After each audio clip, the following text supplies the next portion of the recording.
So then, I have never seen Solo Leveling before. I don't know why I missed this one anime series. This anime was a big deal in early 2024, but I feel like my priorities were elsewhere. But now, just to prepare for season 2, let me finally start binge watching all of season 1. Just like with my Dan review, I will be reacting and reviewing every single episode as I go along. So every time you hear my episode review, it will be my first impressions of what I thought about the episode just after me watching it. So if I do get some names wrong or my theories may be completely bonkers in the early episodes, I feel like as the series goes on, I might start to understand the story a bit more. Before I start watching this anime, let me give my predictions on what I think Solo Leveling will be about. Solo Leveling, it sounds like some sort of video game, maybe something similar to Sword Art Online, where this character gets teleported into this alternative world and he has to level up on his own, i.e. the name Solo Leveling. Maybe fight some monsters, make some friends along the way. Maybe episode 1, he is this ordinary high schooler who gets teleported into this world and his life starts to be a bit more interesting and he finds more meaning to his life. Maybe he meets one of his high school friends in the game and he has to fight him towards the end. A bit like Transformers 1 with Megatron and Optimus Prime, best friends who become enemies. That is the vibe I get from this poster. But let's start the anime now with episode 1.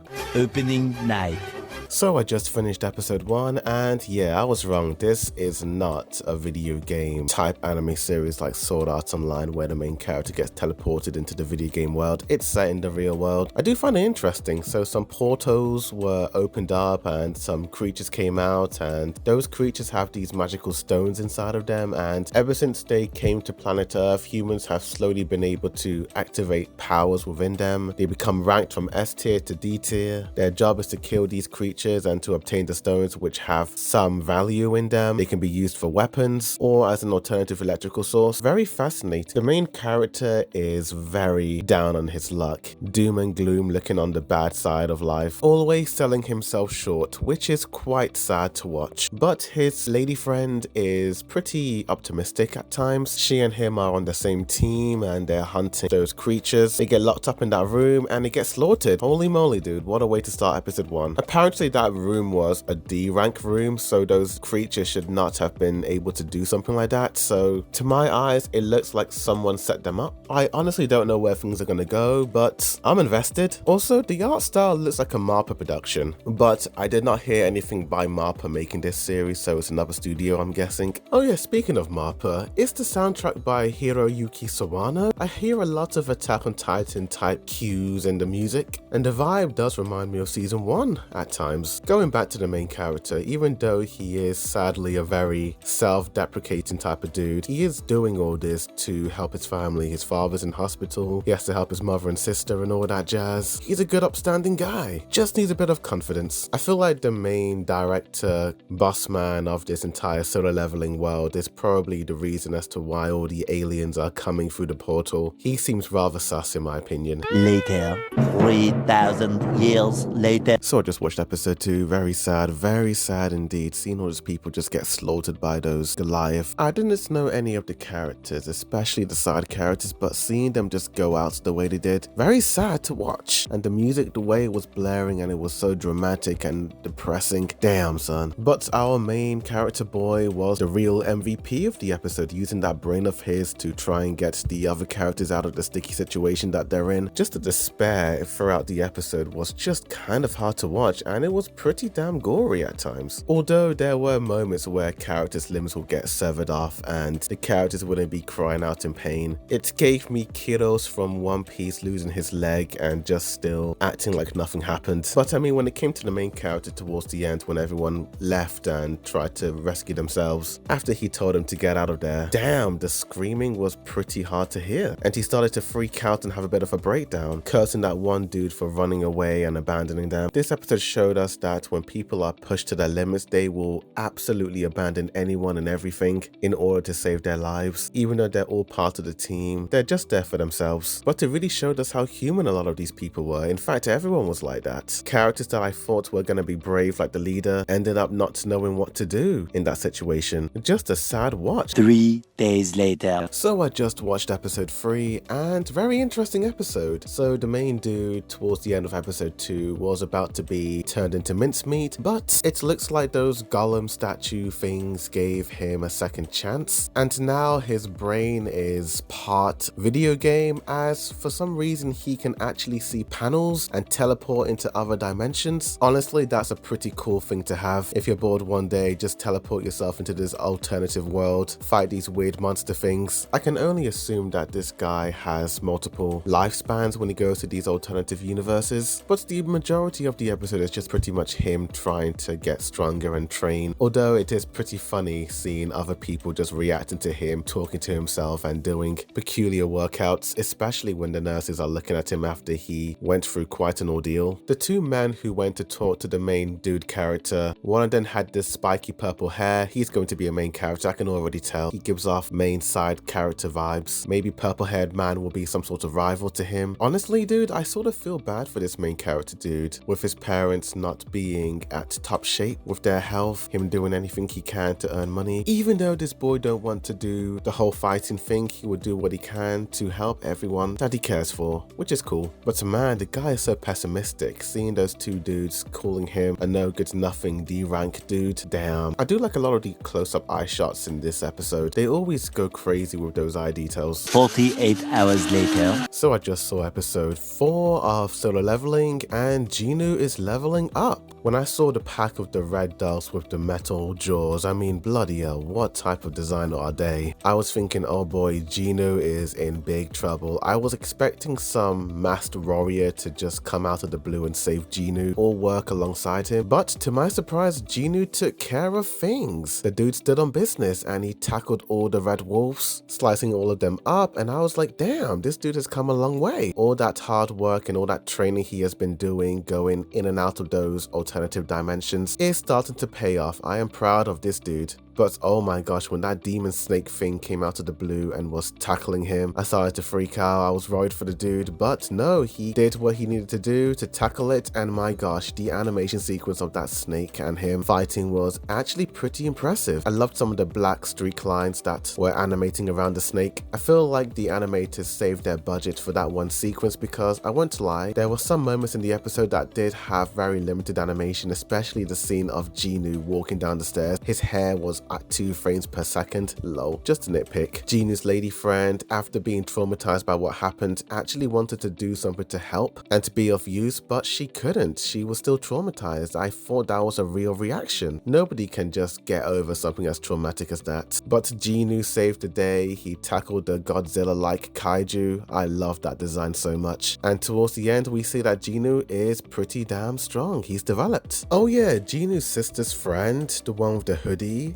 is pretty mysterious. I don't know, there's just something about her. Probably gonna be a character who's going to discover Genu's powers. A bit like Videl from Dragon Ball Z, who found out that Gohan is a Super Saiyan and all that. Maybe she will play a big part later on in the show. Or maybe she's like Genu and also can see those holograms and can do all those wicked things. Who knows, but I'm keeping my eye on her. 8 hours later. Just watched episode 5. Dude, this man has become a Chad. Geno is impressing all the nurses. The way they were drawn in the beginning part, I was like, huh? They weren't drawn like that in the previous episode. But Geno, not only is he physically getting stronger, but he's also mentally getting stronger. He went from weepy and very self-deprecating to very confident and sure of himself. And also, he grew in his 20s. That's pretty impressive. But he and this new dude that he becomes friends with are joining a new squad, and they betrayed him. I saw that coming a mile away. Not very surprising at all. They were impressive at first with how they were all able to work together as a group, but yeah, they sucked in the end, betraying the two of them, and now they have to fight this demon, spider, scorpion thing. But I have full faith in Geno. He looks like he knows what he's about to do, and he feels confident in himself. Let this dude cook and fight the demons. The following Thursday. Episode 6, bloody hell mate, what was this episode? One word, color. The reason why I in the past said that I thought that MAPPA made this show was because that the earlier episodes looked rather desaturated in color, as MAPPA Studios' anime tend to go for a more gritty, desaturated look than the more colorful and vibrant look of other anime series. I think the studio that made this is A1 Pictures, I could be wrong. Anyway, this episode,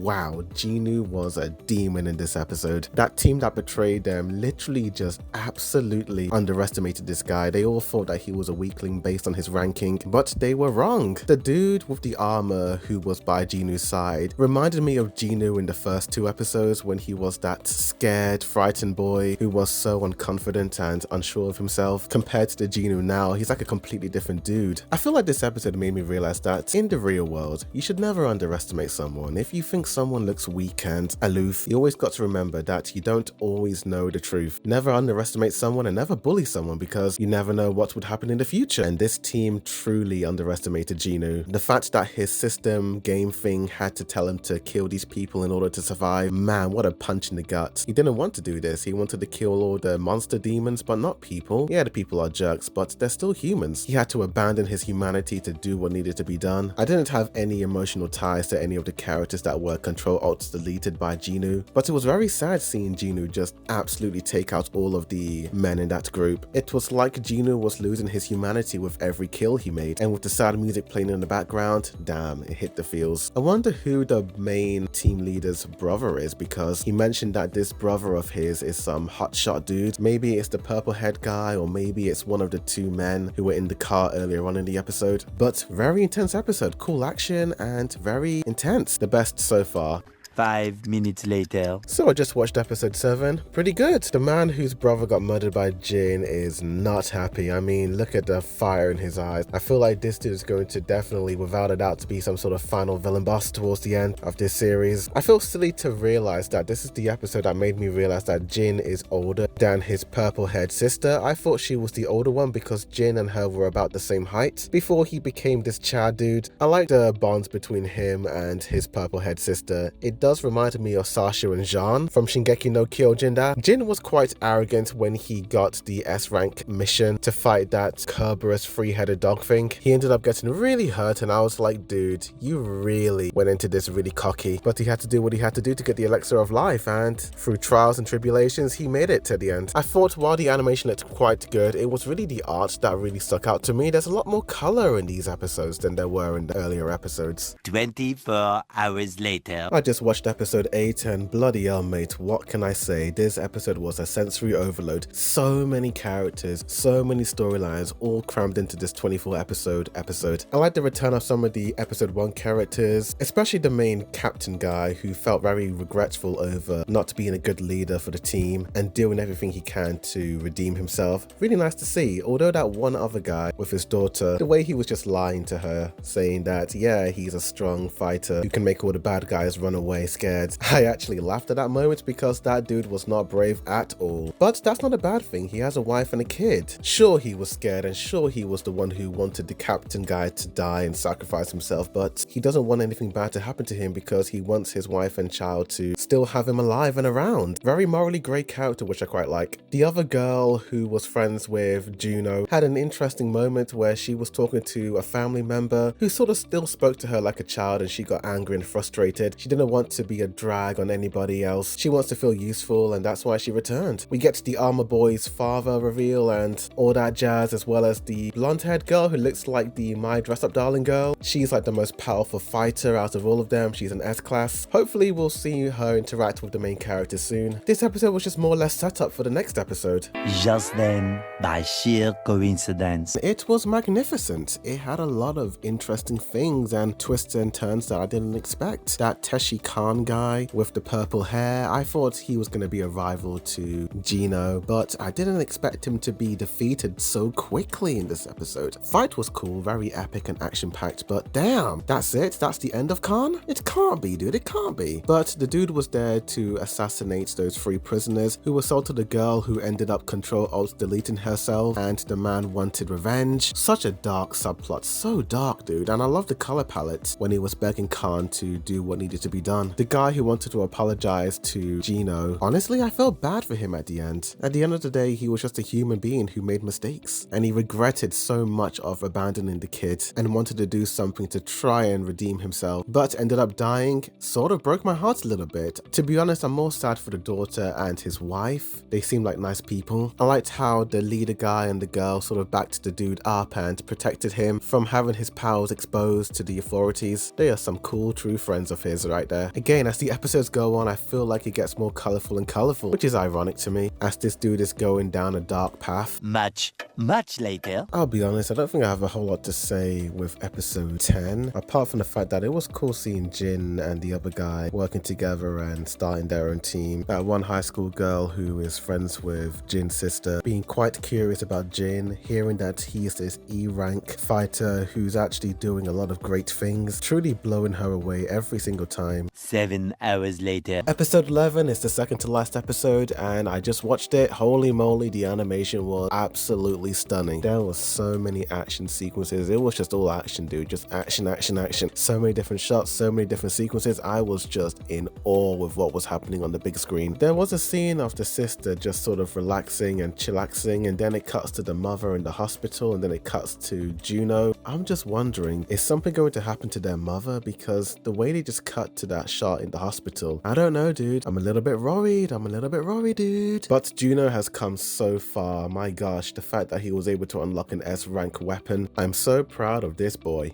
A little longer than a few minutes later. So I finished the season finale of Solo Leveling. Pretty epic way to end it, with the dude being able to control Egress. Fight scenes are pretty cool and action-packed. Probably some of the best sequences in the entire show. I do like how it started with the dude feeling paranoid and feeling like he's a failure once again, hearing all the negative voices of before he started this solo leveling, but being able to find that strong resolve within him to overcome whatever obstacles stand in his way. That's what I like about this character. Yeah, he does seem a bit edgy and he has killed people, but the dude is quite inspirational. The post-credit scene has left me a bit shook. What does it mean those creatures have started to evolve? Ooh, what does that mean for the future? We just gotta wait and see, but that is it. Overall, this series was pretty damn good. Better than I expected. I do feel like the second half of the series did start to go a little bit overboard with the power-ups, and I did have a hard time following what some of these techniques really meant and all that stuff, as well as them introducing so many new characters. Some of the S-rank fighters like the blonde-haired girl and the red-haired man, they seem pretty cool, but they just sort of came and went. We didn't spend too much time with them. I hope season 2 we do really spend a lot of time with them because they seem interesting, especially red-haired man. What was up with that flashback of his, which lasted for a couple of seconds? Just gotta wait and see. Sometime after episode 4, when Jin became more serious and won with his powers, his personality started to change a little bit. He became colder, serious, and not as lovable compared to how he used to be. I know he's become more serious, and especially after he killed those guys in episode 7, but I do feel like I was becoming a bit disconnected from Jin because him wanting to be strong became less about helping his family and more about him wanting power and becoming the strongest. It's just a nitpick that I had. Solo Leveling, I'll give this series a 8.5 out of 10. It's almost a perfect series, but I feel like the pacing issues in the earlier episodes was a bit of a problem for me. It just seemed way too fast, but it sort of fixed itself towards the end of the series. Sometimes the animation is quite stuttery, but it is pretty minor at times. But overall, a good series. I can't wait for season 2. What do you think of this review? Tell me. Like for more reviews. Thank you for watching. A boy do the review, signing out.